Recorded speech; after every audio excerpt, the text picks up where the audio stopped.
33-year-old male found dead a few days ago. Someone amongst them is our killer.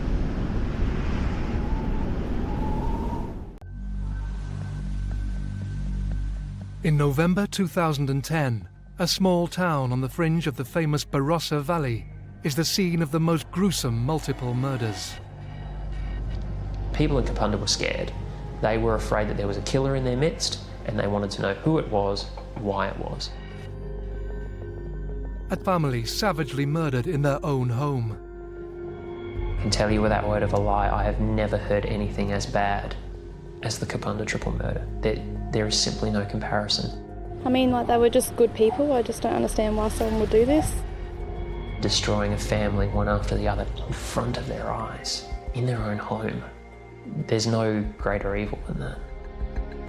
A town is left utterly stunned, whilst detectives struggle to find a motive.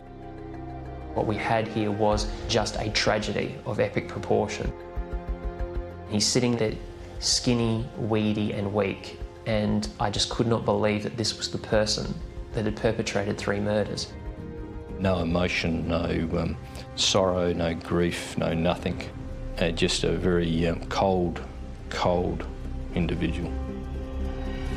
As 3 people lie dead, the killer would be tracked down in one of the most unlikely places, making this a crime that shook Australia.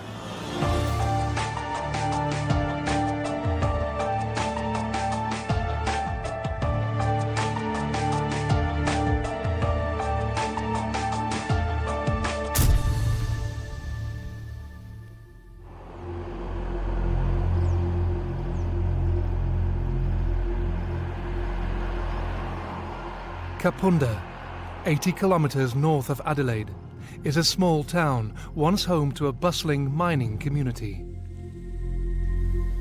Kapunda and the metal mine here is Australia's first commercial metal mine. It's a tourist attraction. There are mines that you can still walk through, there are tours that you can go on, and to everybody else in South Australia, Kapunda is a low-level tourist destination. A little bit isolated as a result, and living that very stereotypical Aussie country life. You grow up with the group that you grow up with, you know them from birth through death, you take over a farm or you take over a business, or on rare occasions you actually get out of the town and do something else, but you've always got that tie back there. And the bonds that form in communities like Kapunda are lifelong, sometimes whether you like it or not.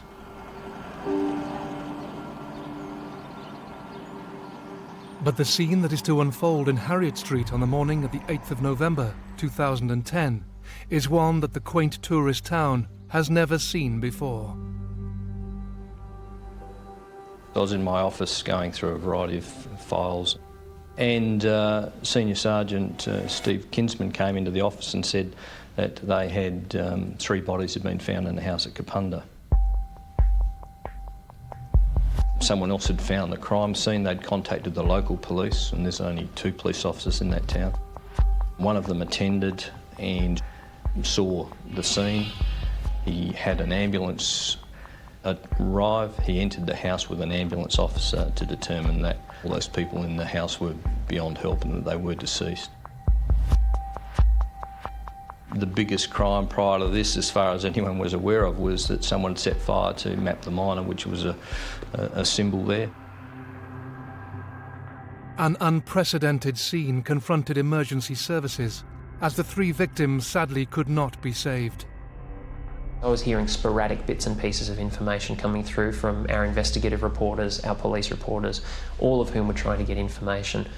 What emerged very quickly was that police were keeping a very tight lid on the situation. They either knew completely what they were dealing with or had no idea whatsoever and were trying to keep things as tight as they possibly could while they sorted it out. It's fair to say that that crime scene was very confronting. There's been some criticism by the media on that day that I didn't declare that it was a triple murder. Well, to be honest, until you get in and have a really good look, that can be a big call to make. And if you're going to tell a community that 3 people have been murdered and you don't know who is responsible for it, you better be sure that that's what you're telling them. You don't want it to turn out that it was a murder-suicide later on. Information on the circumstances of the deaths was sporadic, but Grant Moyle and his colleagues needed to process the extent of the crime scene and uncover exactly what had happened. First and foremost, who have we got in the house? Who lives there? And who's died in that house at that particular time? Are there any outstanding people? Early information was the names of the people involved and that their son was away in Queensland at that particular time. The three victims are eventually identified as Rose and Andrew Rowe, and their 16-year-old daughter, Chantelle. Their older son, Christopher, is on holiday on the Gold Coast. While Christopher and his fiancée were up there, news broke of the murders. Christopher saw in the news coverage his street, posted a message on Facebook, "Can somebody check on my parents? That's my street." And they're talking about people being killed there. He got a reply back very early in the piece saying, "All's good." So he relaxed. But unfortunately, that was misinformation. That person had mistaken which house it was. And in their effort to help Christopher, they'd given him the wrong information. Christopher then found out it was his parents and his sister. So of course, it went from being the dream holiday to the absolute nightmare.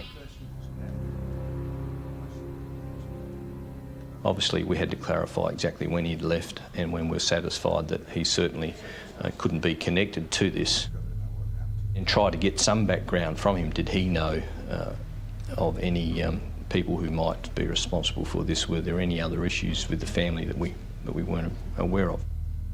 I was just absolutely devastated for the family because they were friends of mine, and Christopher remains a very, very dear friend, and I will support him as long as I can. As the only surviving immediate relative tries to take in the news, the police search for a motive. What I will say is that yes, there was certainly a frenzied attack. Because of the nature of the scene, I think it was a very personal attack. And so I don't think it was just someone random. But that doesn't allay community fears, and certainly some fears from the beginning, and that was, did they have a murder on the loose in the town?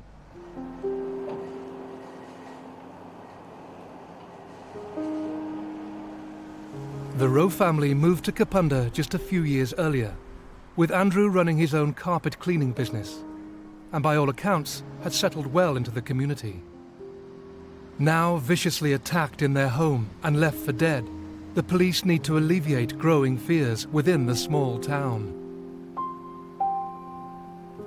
I was just devastated, but then I had to take a deep breath and say, right, we've got something on our hands here that we've got to manage and make sure our people are feeling safe. As more details started to emerge about Andrew Rowe and Chantelle Rowe, questions started being asked and rumours started coming out. And they were, as is typical for Adelaide, unfortunate and unfair rumours. Some information was coming in about the family, people were ringing up, and that information had to be followed up, a variety of different lines of inquiry. And for example, there was Andrew owned a large motorcycle that looked like a Harley Davidson, so there was some speculation of, is it bikey or drug related? Well, those things had to be ruled out. It wasn't even a Harley, so we ruled that out. But it took a number of hours to do that. There was a sense of, of angst in the town. I think there's no doubt about that. And like any smaller community, you're going to get the Chinese whispers and all of that. So that had to be managed also. Of course, then we were talking to the local police and the local, the neighbours, etc., to try to get some of that other information. That was done through door knocks of the area. As house-to-house inquiries begin and friends and relatives are questioned, an anonymous phone call is to reveal some alarming news. Some information came in through Crime Stoppers that a person had read a post on Facebook where a person had written that they had done something terrible, didn't know how they could live with themselves, they were very sorry, and words to that effect. And that person lived very close to this crime scene, and also we could establish a connection with the family. And we thought, is this the man? Is he confessing on Facebook?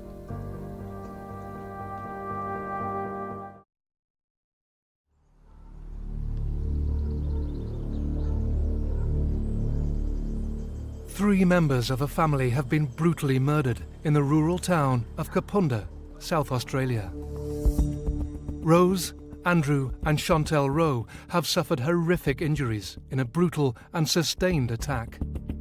Now police have discovered a message on a social network site that could lead them straight to the killer. A person had written that they had done something terrible, didn't know how they could live with themselves. Also, we could establish a connection with the family, and we thought, is this the man? Is he confessing on Facebook? So we very quickly then had to gather the troops. Officers raced to question the man about his message on the social networking site. We were all hoping that this was the answer, but you're never that lucky. As it turned out, yes, we did have a team go to the house he was spoken to, and it was clear that what he was talking about was a domestic argument, dispute that he'd had, and so we ruled him out. As news filters back that this isn't their man, Grant Moyle learns the true extent of the victim's dreadful injuries. Andrew and Rosemary have fought with the killer from the front of the house through to the back, and I would suggest fought valiantly during the attack. Chantelle has suffered significant injuries. Chantelle was stabbed 33 times, Andrew 29, and Rosemary 50 or more.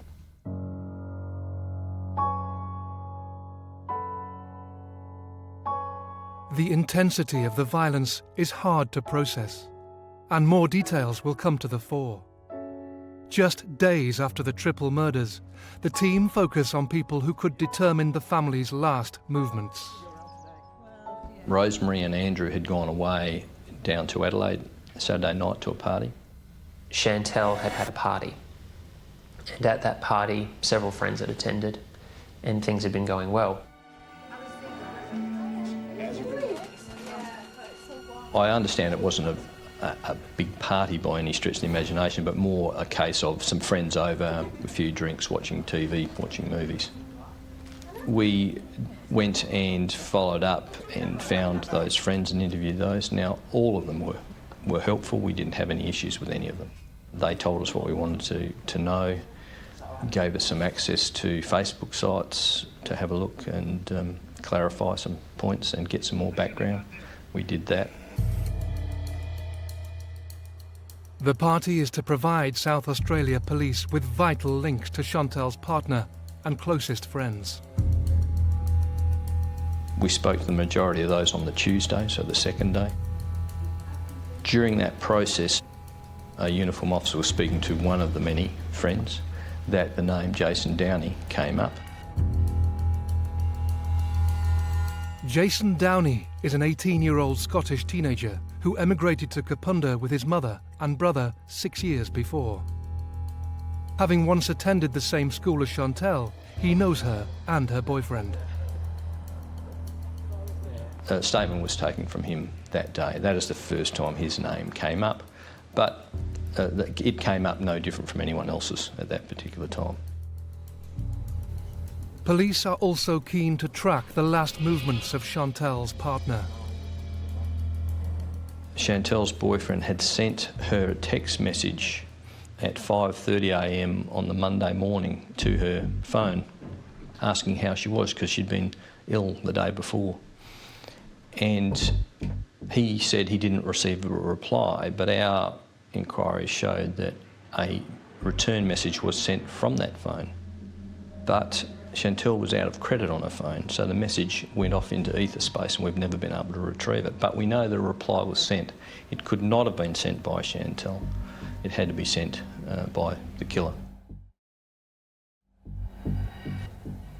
And so we had a look at Chantelle's boyfriend in regards to that. Was he telling us the truth? But we were able to rule him out.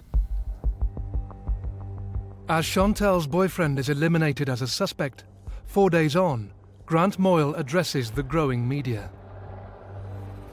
Well, obviously the offender is still outstanding, and I would suggest the offender or offenders should be considered dangerous. If anyone does know who they are or has suspicions about individuals, please contact police immediately. And the forensics team discovers something crucial at the crime scene. The fingerprint specialists moved through the house to take fingerprints. They were spraying a substance called amino black that brings up fingerprints on different surfaces. And they were spraying that on the back of the bedroom door of Chantelle's bedroom, and they were targeting a certain area and happened to pick up one fingerprint on the edge of the door, and that was quite detailed. This is potentially a significant breakthrough. A fingerprint that does not match the victim's could narrow their search for a suspect. Obviously, we were hopeful that that would get an identification, and we got the word back the next day that, unfortunately, no, it wasn't on the national database, and so we had no match at that particular time. So that told us certainly told us that it wasn't any of the Rowe family.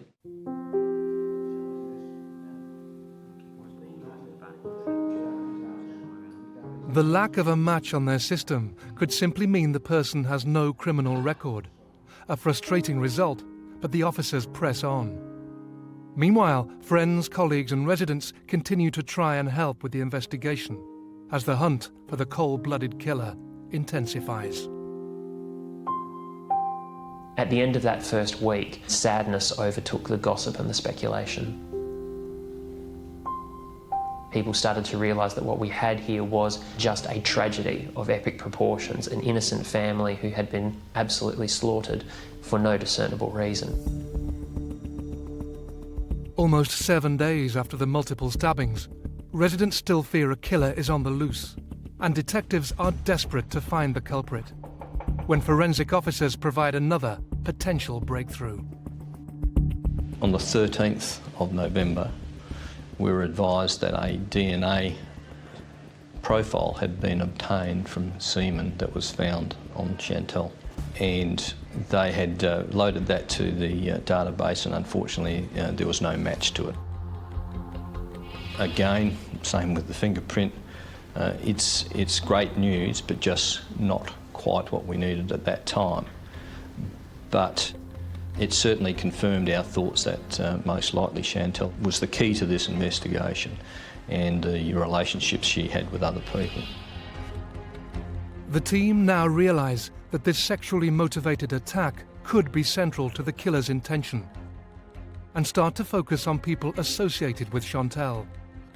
Who could have any compulsion to murder a 16-year-old girl and her parents? We had to then go about taking some samples from her male friends and to eliminate those of them having that DNA profile. As samples are collected, one of the statements taken from a friend sets alarm bells ringing. We were sitting in the command post and John was reading one of the statements and said, "Oh, let's have a look at this, there's just something not quite right about that." He started to give an alibi when he wasn't asked for one. He made some comments about not being invited to the party on the Saturday night, of not having a girlfriend, and really trying to come up with an alibi without being asked for one, trying to paint a picture. And we thought, we'll do a bit more work on this. That included ringing his place of employment to say, what do you know about this individual? He was visited on Sunday, and a DNA sample and fingerprints were taken from him. And he volunteered that without any problems. This young man is Jason Downey. He freely offers to help with inquiries, but officers also notice something unusual. Police officers had visited him and seen the cuts on his hand. Because of the nature of the attack inside the house, it would not be unusual for the offender to suffer some sort of injury as well. He said that he'd, at that relevant times, he was elsewhere. He was in Freeling, he was in Gawler, he was with another person. He had sustained the injuries to his left hand as a result of falling off a push bike. With Downey's relaxed attitude and willingness to help, could the cuts be the result of a fall, or something far more sinister? Officers have to wait less than 48 hours to find out. At 9:30 a.m. on Tuesday morning, I got the phone call that the sample was a match to Downie.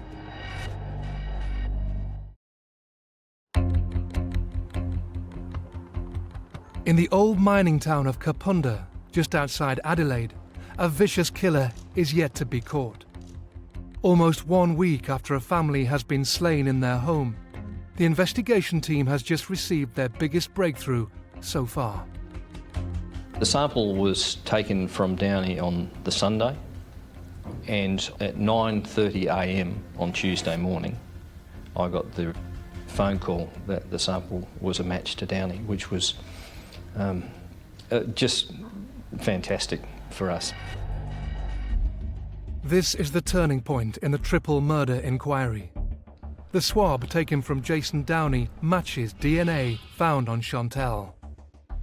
I felt that then was the time to move. We couldn't wait any longer. We were on very, very good ground. And so we made the decision, or I made the decision that day, that we would arrest him that evening. This apparently unassuming 18-year-old has potentially broken into a family home and attacked 3 defenseless people with a knife, inflicting over 100 wounds. Officers realize they must take their next step with caution. We could march into his workplace and arrest him there, but there's other people that work there. He's a mechanic, he's in a workshop. What weapons or other things were there? If he ran off, what might be the consequences of that? If we went to his home to arrest him there, might he, if his mother was home and there was another woman who lived there as well, might he take them hostage? I didn't want to alert him that we were about to take that step because we didn't want to endanger anyone else. Officers set about planning a way to get to their number 1 suspect. We had asked a number of people to come in and sign their statements throughout this investigation. He had one there unsigned, so we decided we'd ask him through his manager to drop in on his way home and sign the statement. He was dropped off at the station and informed he was under arrest. Armed with the DNA results of the testing of the semen and of the fingerprint, 8 days on from the violent murder of Rose, Andrew and Chantelle Rowe, South Australian police urgently question one teenager who might be the key to it all. With this powerful forensic evidence, what would Jason Downey reveal? He said that he'd had consensual intercourse with Chantelle some months beforehand. It was explained to him that that couldn't account for the way we'd found the DNA sample, but that seemed to just be dismissed by him. He offered an explanation that he had been at Chantelle's boyfriend's place for a while, had left there and driven down to Gawler to McDonald's, had done a number of different things, visited different people, and came back. He'd come back home, he'd had an argument with his mother, and his mother locked him out of the house. So he had to sleep in the car that night. And it was shortly after 11 p.m, as I understand it, that he had that argument and was forced out of the house. Chantelle's boyfriend informed Jason that he wouldn't be staying over at Chantelle's house that night. She was ill. She wasn't going to be going to work the next day. She had a bit of a cold. Downie knew that he was not going to be there that night. But he came up with an excuse that at the relevant times he was elsewhere. He had sustained the injuries to his left hand as a result of falling off a push bike first, and then later he told someone else it was falling off a motorbike. Downey's alibi isn't adding up, and he has no real explanation for his DNA being found on one of the victims' bodies. As they press for more answers, detectives are keen to let Christopher Rowe know of the latest developments. As soon as Downie had been arrested, I went around to his home with our victim contact officer and informed him that someone had been arrested and what charges were laid. As the slightly built teenager faces serious charges, Christopher Rowe now has to brace himself for seeing the alleged killer of his family in court. The Elizabeth Magistrates Court's interesting because it's home to a lot of low-level crime. I thought they'd brought up the wrong person. I thought they'd brought up some skinny little drug dealer that had been caught on a street corner selling meth to some kids. But no, that was him. I turned around and I looked at the faces of the family members of the Rowes who had come to the court case, and I knew it was him. The hatred and malevolence and grief pouring out of their expressions told the whole story. They knew who he was, and already they had some sense of what was going on. Once that person was arrested for the crime, I think that's when the community started to get back to some type of normality. I mean, there's probably many that didn't, but I think by and large, I think most people thought, right, that's it. Jason Downey maintains his innocence during a number of appearances in court. It was supposed to be 6 weeks. It took over a year. Part of the reason it was blowing out was because the police were continuing their investigations. They wanted to make sure they had everything locked down tight. The other part was Downie himself. What we didn't know at the time was that Downie had started calling his mother and calling his brother from jail, writing them letters and talking about the fact that he didn't do it. The police had come across that correspondence with Downie's mother, with Downie's brother, where he blamed a man in the dark clothing with the green shopping bag, where he claimed, "Oh, I fucked up, Mum. I was in the house and I cradled Chantelle as she died, but I didn't do it and I should have told the cops. I'm so sorry." From my understanding, what the police were trying to do was make sure they had DNA evidence locked down, they had fingerprint evidence locked down, footprint evidence, any circumstantial evidence that could put Jason at the house at that time, talking to witnesses about his attitude, talking to people about his obsession with Chantelle, scouring his Facebook page, his Bebo page, his internet usage for connections to Chantelle, his text messages, his use of his phone, all of those pieces of evidence that would paint the picture of someone that would do anything to be in a romantic relationship with Chantelle, to eliminate these ridiculous claims that he was making of a man wearing dark clothes, carrying a green shopping bag, running out of the house, to counteract his claims of, "I was there and Chantelle died in my arms, but I didn't do the murder." Anything that could put those knives in his hands at those times. And that was a lot of pressure for them, and they had to get that locked down tight. Whilst trying to prove Downie's claims are false, South Australia police also uncover more damning evidence against him. What we did recover from the scene was a digital camera on the kitchen table, I think it was. And we examined that and found photos of a family lunch that they'd had together, the Rowes had had together on the Sunday afternoon. Those photos proved great evidence because Chantelle was holding a USB stick at that time. We were to find the USB stick in his bedroom at his home address and the lanyard to it in his vehicle, I believe. We also found some blood staining on the console of his car that was to be Rosemary and Andrew Rowe's. We were able to determine through the examination of the laptop that there'd been a failed login on Chantelle's laptop sometime after she was murdered, and that there was some blood staining on the keyboard, but unfortunately not sufficient enough for us to get a DNA profile from. And the bloody fingerprint found on Chantelle's door has finally come back as a match to Downie. More than 1 year on from the tragedy comes one of the biggest turning points in the case so far. He finally pleaded guilty. I think it came as quite a shock to the system.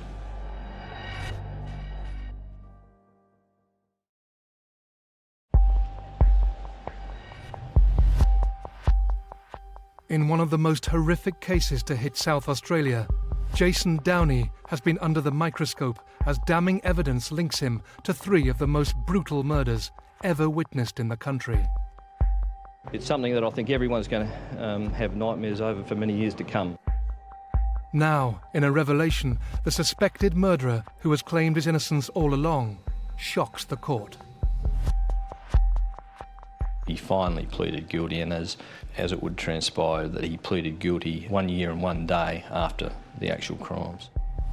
On each occasion, Christopher had attended, and quite a number of the other relatives and friends had attended those court cases. It's very hard for both families to have lived with this moment. We're all getting through it. We hope he gets what he deserves. It was a long process for them and a traumatic process for them. Downie pleads guilty to the 3 murder charges. Shortly following the anniversary of the tragedy, the family and friends of the victims must now listen to the harrowing details coming out in court. When a person pleads guilty in a South Australian court, the role of the judge changes to a finder of fact, because a judge must determine a penalty appropriate to that exact crime. The prosecution had no choice but to go through the evidence and, pardon the pun, blow by blow. And that was when everybody concerned with the case got an idea of just what had happened in that house that night. For the first time, the circumstances surrounding that horrific night are laid bare for all to hear. He gave an account through his lawyer about what happened that night. I don't accept everything that he said. He has certainly stood in the bath at some stage before the attacks have taken place because of the nature of the shoe print that was there. Whether he actually came in through that window or not, I'm not 100% convinced, but nonetheless he certainly has been in there at some stage.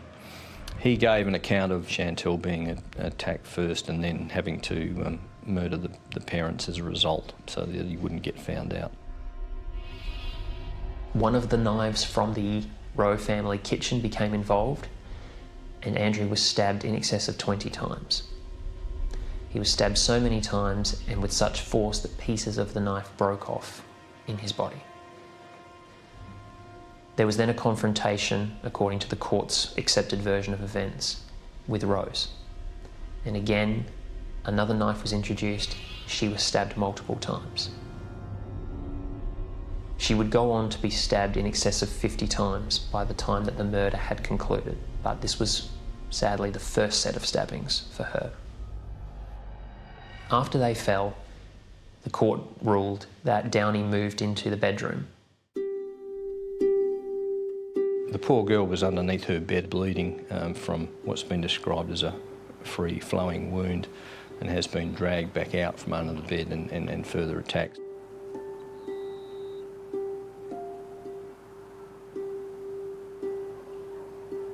He placed her on top of the bed.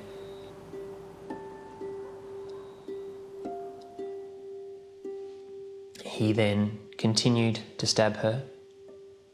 In the end, it was 33 different wounds. Then stripped her of her clothing, redressed her, left her on the bed.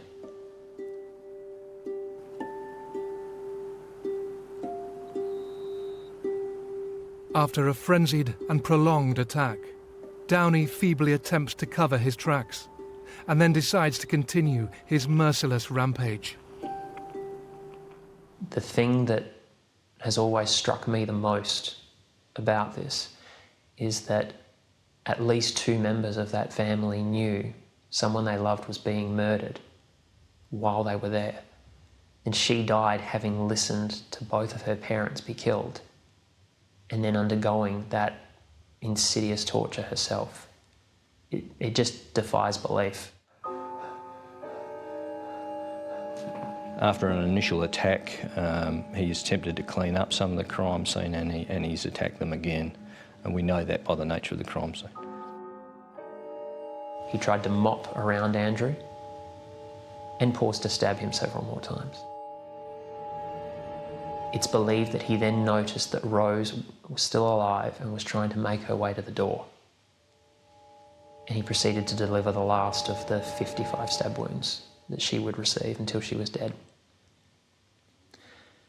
At that point, Jason gave up on trying to clean up and left bloody sock prints as he ran out of the house. Nobody saw him leave. All that anybody heard was Rose screaming help 3 times and a noise like something falling over.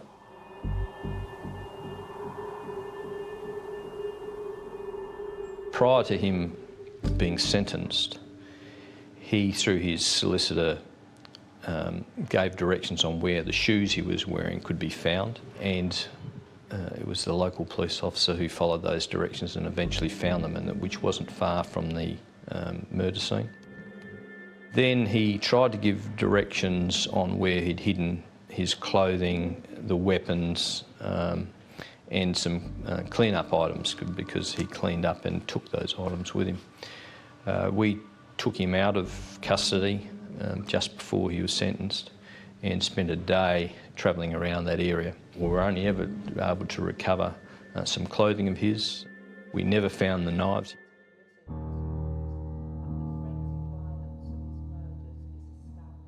This detailed account of the level of violence has to be released for the court to hear. Family and friends also have to endure information about Downie's unbelievable actions after he has murdered Andrew, Rose and Chantelle. He's never shown any remorse throughout this whole process. I mean, if you look at his actions after the murder, the night, he's left the scene, he's gone off, he's disposed of his shoes, he's disposed of some clothing, he slept in his car that night. He's attended work the next day, albeit slightly late. Pretended he didn't know anything about it until supposedly hearing it on the news that afternoon, then feigning grief, having to go home early, and then not being able to work the next day because of his grief. And the cover-up doesn't stop there. Downie is also filmed attempting to show his alleged grief in a very public manner. He's laid a card and teddy bear at the back gate of the house where a lot of people laid tributes, and he's just played the normal local in grief about what has happened. Here's a way of people paying him attention, but I've got an excuse that I can go with to get me out of it, so that you don't think really that I'm the killer, but maybe you'll talk about me a little more.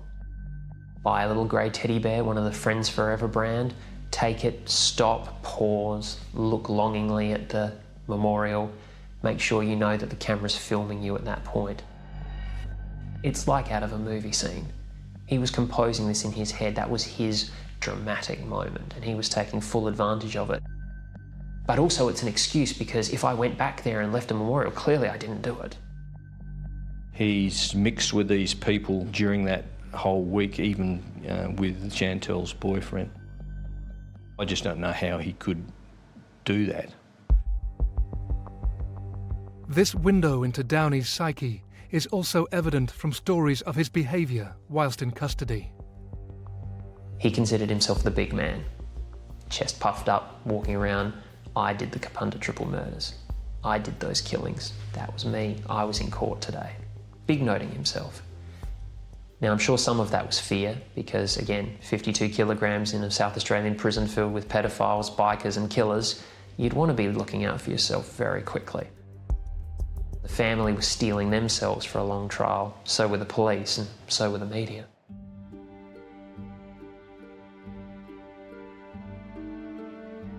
After a gruelling process lasting more than a year, with all the facts scrutinised, the judge finally delivers his long-awaited sentencing in one of the biggest criminal cases to hit South Australia. He calculated that Downie deserved a sentence of 35 years, one of the highest in South Australian history. Downie barely reacted again. It wasn't that he didn't care, I think he just didn't understand.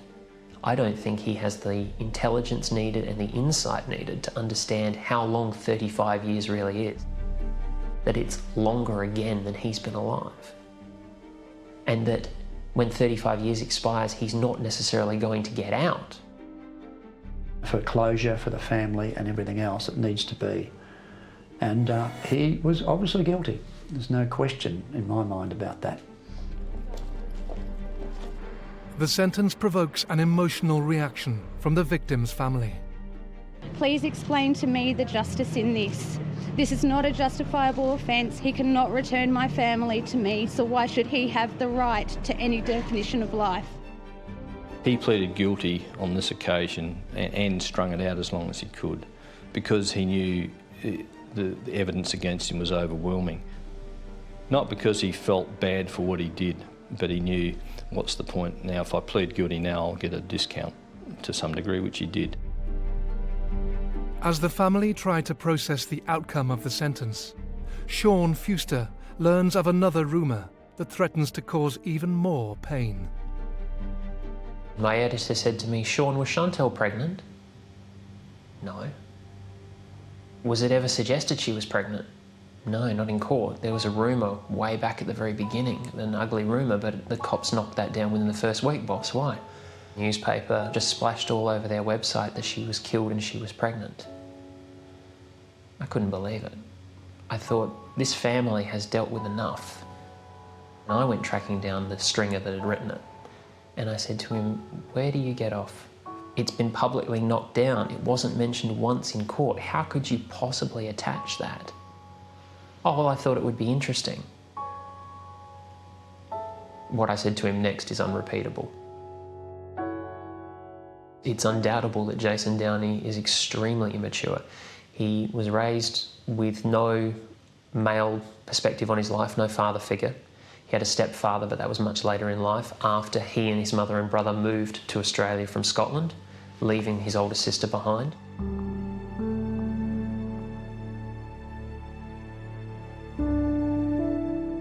As Downey begins his sentence of more than 3 decades without his freedom, he decides to write a letter attempting to apologise for his crimes. The biggest sign of Jason's immaturity was the letter that he wrote, which, to my mind, is the single most inexplicably inadequate apology that's ever been committed to paper. It's juvenile. The handwriting is juvenile. There are loops for eyes, there are missing words, there are random capitalizations, there are spelling mistakes all through it. And he apologises for my recent actions and how sad he is that he no longer has a car and a career. There's no perspective, there's no insight. He may very well be sorry in a limited way, but he doesn't understand fully what he's done. Just that incredibly blinkered, narrow understanding of what he's done and the tragedy that he's perpetrated. I think, you know, in due respect, there's a lot of hurt out there that we didn't know about. A lot of people probably grieving a lot more than we suspect and probably still are. And that's why we have this ongoing, you know, respect and we're careful in how we, you know, go about talking to anybody in relation to it now. The lives of Chantelle, Rose and Andrew Rowe have been taken in the most cowardly and unimaginable way. The murderer is to serve the majority of his adult life in prison. But for those left behind, the main question still lingers. Why did Downey go to the lengths of killing a mother, father and their young daughter? His goal was to have Chantelle, whether that was emotionally, whether it was physically, whatever it took. Being confronted by Andrew, probably being told something along the lines of, "Get out, you little freak," or "What the hell are you doing in my house?" being questioned, caused the snap. I don't think this was premeditated in the sense that he went there with the intent to kill, but he was prepared to do whatever it took to make Chantelle his that night, up to and including murder in a way that he hadn't prepared for consciously, but something in him was clearly prepared to do.